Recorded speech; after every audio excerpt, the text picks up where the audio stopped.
Лидерот на Демократската унија за интеграција Али Ахмети најави посебен конгрес за идеолошко профилирање на партијата по конгресот што се одржа викендов. Тој ова го кажа на средба со новинарите во Мала Речица. Таму е Петар Догов. Петар, што уште кажа Ахмети? Конгресот беше во саботата, има ли нешто ново? Токму така.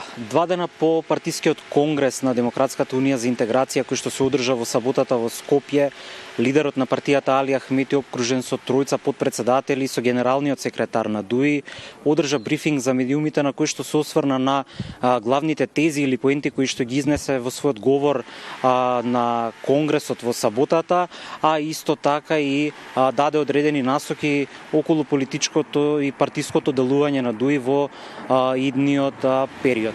Во делот на гласањето со Бадентер, односно Бадентеровото мнозинство, лидерот на ДУИ Ахмети денеска кажа дека тоа ќе биде и иден услов на ДУИ за евентуален влез во владата, односно изборот на владата да се спроведува со двојно гласање во законодавниот дом и законите кои што се донесени со Бадентерово мнозинство да не може да бидат поништени од страна на Уставниот суд. Лидерот на ДУИ Ахмети денеска зборуваше и за иницијативата, политичката иницијатива на партијата за нов договор за напредок, околу кој Ахмети смета дека треба да се обединат сите партии во земјава и ги повика на широк меѓупартиски консензус со аргументите дека ако сме имале храброст во минатото да донесеме важни и стратешки договори, време е да се обединиме и околу еден ваков документ кој што ќе биде водилка на политичките субјекти за идното функционирање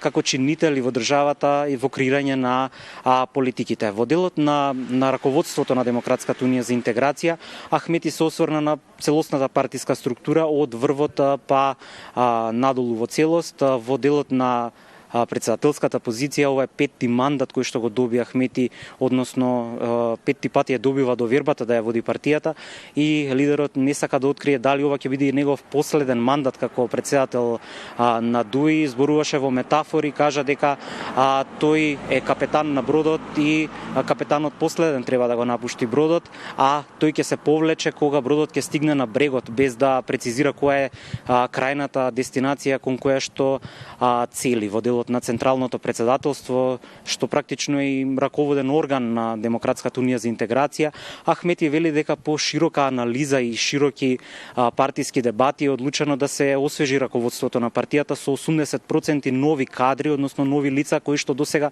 немале партиска функција во рамки на партијата, а оние партиски функционери, па дури и звучни имиња кои што сега веќе не се дел од Централното председателство и понатаму ќе можат да бидат дел од функционирањето на партијата, и тоа во Националниот совет на ДУИ, а Ахмети кажа дека ќе се формира и комитет на ветерани кои што ќе функционира по ограноци на партијата, онаму каде што делуваат низ Македонија.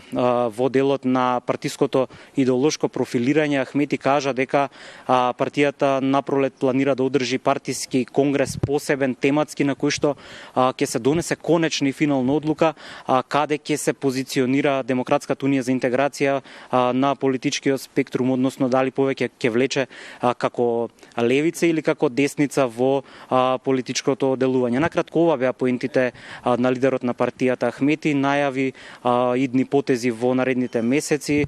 Тие се сите детали од овде од Мала Речица. Студио. Петар, ги следиме случувањата во ДУИ и понатаму. Тоа беше Петар Догов, известува од брифингот со лидерот на ДУИ Али Ахмети, кој заврши пред малку во Мала Речица.